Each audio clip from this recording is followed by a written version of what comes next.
Bienvenue à WheezyFacts, où nous allons plonger au cœur des mystères de la Terre et explorer les processus géologiques qui façonnent notre planète. Rejoignez-nous dans ce voyage passionnant à la découverte de faits surprenants et pour explorer les merveilles cachées sous nos pieds. Salut! Regardez, voici la croûte terrestre, la couche supérieure et la plus fine. En dessous, il y a le manteau, qui est beaucoup plus épais, et au centre, il y a le noyau. Oh, qu'est-ce qui se passe? On dirait que le noyau fuit dans le manteau.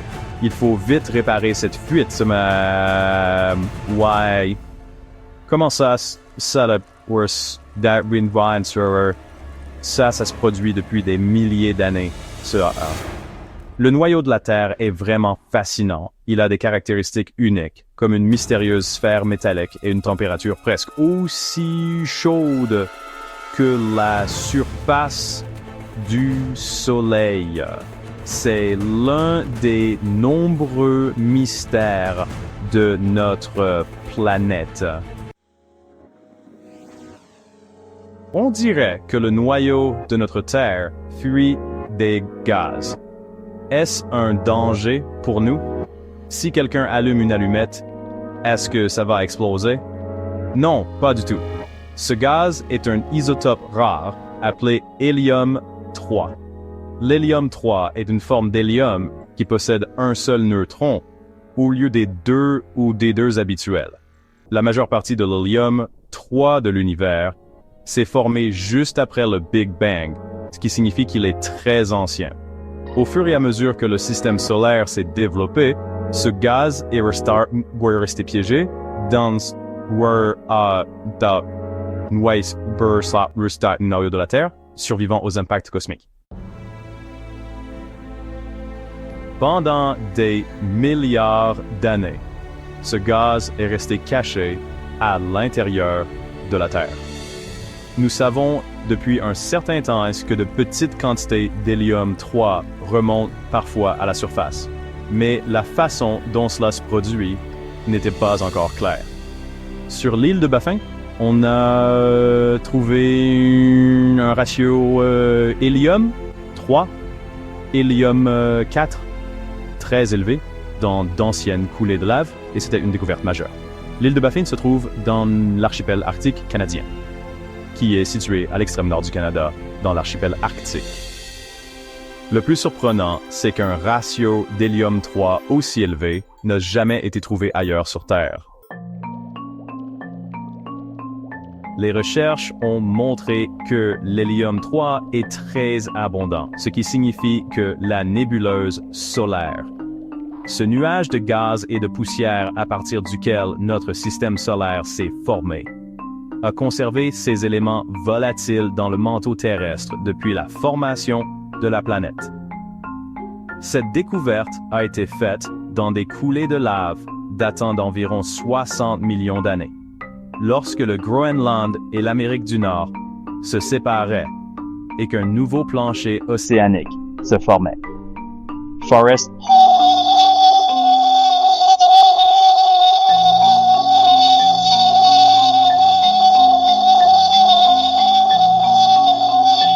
Oceanographic Institution et son équipe de recherche ont utilisé des techniques avancées pour mesurer l'hélium piégé dans les cristaux d'olivine à l'intérieur des roches. Ces cristaux se sont formés avant l'éruption du magma et ont préservé l'hélium remontant des profondeurs de la Terre. Les scientifiques ont trouvé environ 10 millions d'atomes d'hélium-3 par gramme d'olivine, ce qui est une concentration très élevée pour la Terre. Le noyau terrestre est un réservoir d'hélium-3 accumulé depuis la formation de la planète. Au fil du temps, ce gaz est progressivement transféré dans le manteau par des processus comme la convection mantélique, où la roche en fusion se déplace et tourbillonne comme de l'eau bouillante. Les panaches de magma qui remontent du manteau transportent de l'hélium-3 avec eux. Lors des éruptions volcaniques, la majeure partie de l'hélium est libérée dans l'atmosphère, mais une partie est piégée dans les cristaux de la lave en refroidissement. ce qui permet aux scientifiques d'étudier son axe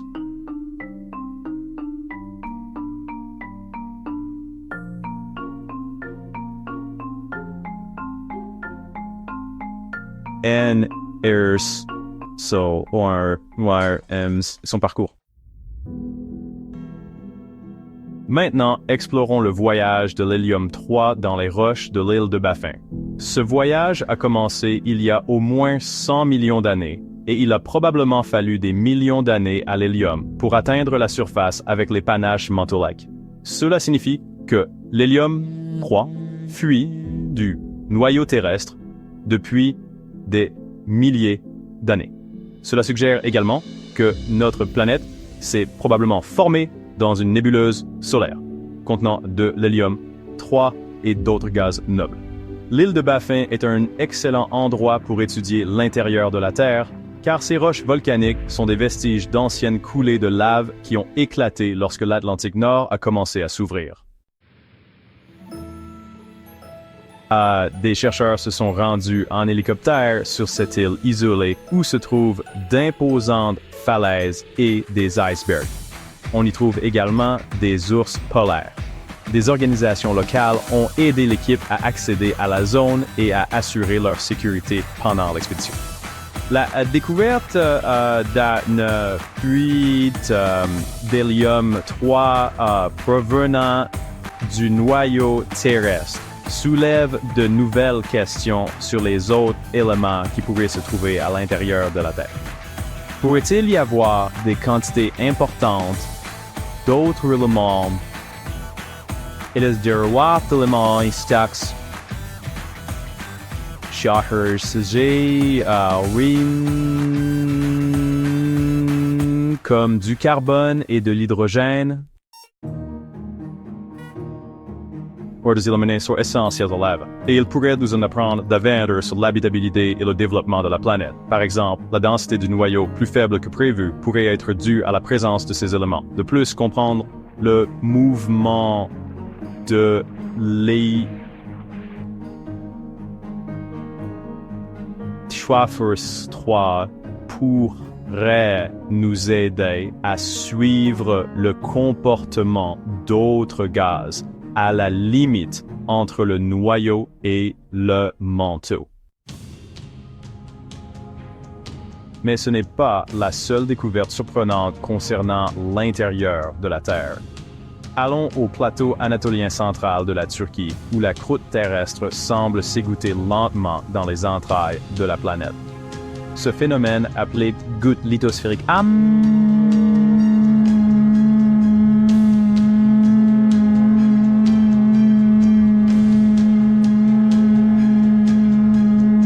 géologie de surface de cette région. Le goutte à goutte lithosphérique se produit lorsque la partie inférieure de la croûte terrestre, chauffée à une certaine température, devient visqueuse et commence à s'écouler vers le bas.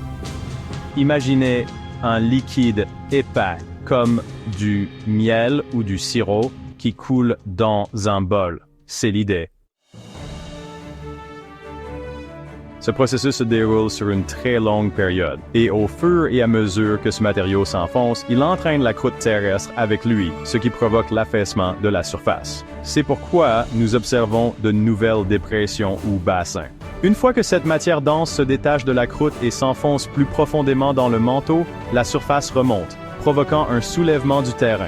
Ce cycle d'affaissement et de soulèvement crée des paysages changeants, dans des zones comme le bassin de Kona sur le plateau anatolien central, où les géophysiciens ont observé des signes de lithospheric dripping. L'équipe de recherche de Julia Anderson à l'Université de Toronto a d'abord observé des motifs inhabituels dans les données satellites, comme une forme circulaire à l'endroit où le sol s'affaissait. Après avoir examiné les données géophysiques sous la surface, l'équipe a identifié une anomalie sismique dans le manteau supérieur et découvert une croûte épaissie sous le bassin de Kona. Tout cela suggère la présence de matériaux denses, probablement le résultat d'un écoulement lithosphérique. Leur modèle indique que le bassin de Kona est actuellement à un stade avancé de ce processus, tandis que le plateau anatolien central environnant s'élève depuis 10 millions d'années.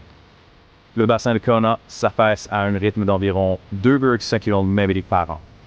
Bien que cela puisse paraître peu, c'est significatif pour une zone qui, par ailleurs, est en train de se soulever.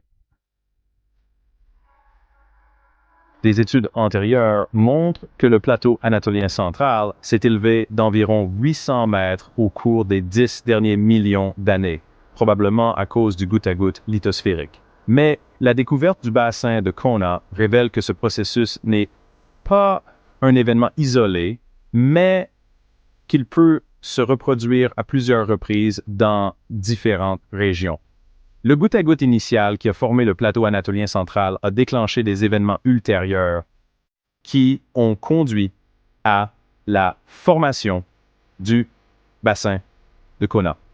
Pour valider leur modèle, les chercheurs ont mené une expérience en laboratoire simulant le processus de goutte-à-goutte lithosphérique. Ils ont rempli un réservoir de polymère de silicone hautement visqueux pour représenter le manteau inférieur de la Terre, utiliser un mélange d'argile à modeler pour le manteau supérieur et placer des sphères en céramique dans du sable de silice pour simuler la croûte. Une graine dense a été insérée dans la couche du manteau supérieur pour déclencher le goutte-à-goutte. Pendant les jours qui ont suivi, les chercheurs ont observé la goutte s'enfoncer lentement. Au bout de 10 heures, elle a commencé à tomber et après 50 heures, une deuxième goutte avait commencé à se former. Les résultats ont confirmé que même sans mouvement horizontal de la croûte, le processus de goutte à goutte a provoqué l'affaissement de la surface, créant une dépression semblable au bassin de Kona. Cette expérience a démontré que le goutte à goutte lithosphérique peut entraîner des déformations verticales, même sans mouvements horizontaux, et qu'un événement peut déclencher d'autres gouttes qui modifient la surface de la Terre. Cette découverte améliore notre compréhension du comportement à long terme de la croûte terrestre et de la façon dont les processus tectoniques peuvent façonner le paysage. Un petit fait bonus. En 1692, Edmond Halley, oui, le même Halley que celui de la comète de Halley, a suggéré que la Terre pourrait être creuse. Selon lui, sous la croûte terrestre, il y aurait deux coquilles concentriques et un noyau de la taille de Mercure, le tout baignant dans gaz incandescent. Il a même imaginé que ces couches internes pourraient être habitées. C'est cette idée étrange qui a inspiré le célèbre roman de Jules Verne, Voyage au centre de la Terre. Et voilà, c'est terminé. Des fruitades, fruit missibelvots.